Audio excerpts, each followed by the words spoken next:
Сегодня школа поселка Первомайский в Сысольском районе перешла на казарменное положение. В канун Дня защитника Отечества здесь прошел республиканский конкурс «Один армейский день». Школьники из нескольких районов Коми смогли погрузиться в армейские будни, а также отработать навыки, которые непременно понадобятся в рядах вооруженных сил. Павел Королев тоже когда-то служил в армии.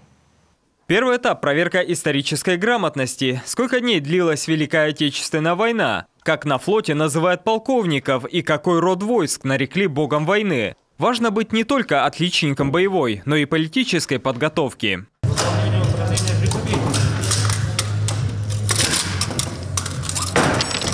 В армии на отлично за 40 секунд, а Егор Карманов справился за 30. Говорит, нынешнюю молодежь автоматом Калашникова не удивишь. Разбирать и собирать его на уроках ОБЖ умеют даже девочки. У нас сейчас проводят такие конкурсы в школе. На переменах бывает, приходим к учителю и готовимся просто так, отрабатываем свои навыки, готовимся к чему-то в будущем.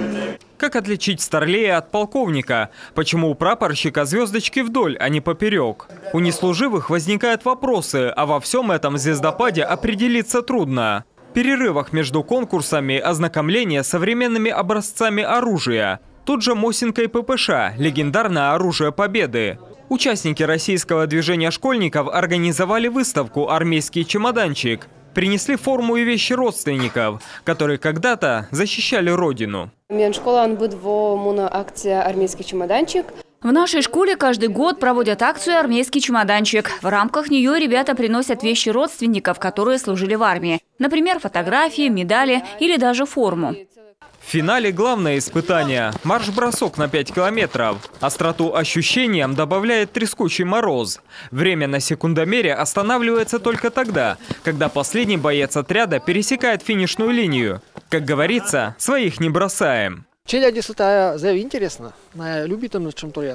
Детям это очень интересно. Такие вот необычные и трудные конкурсы. К тому же готовиться к армии нужно не только в тепле и за партой. Ведь на службе придется выполнять поставленные задачи в любую погоду.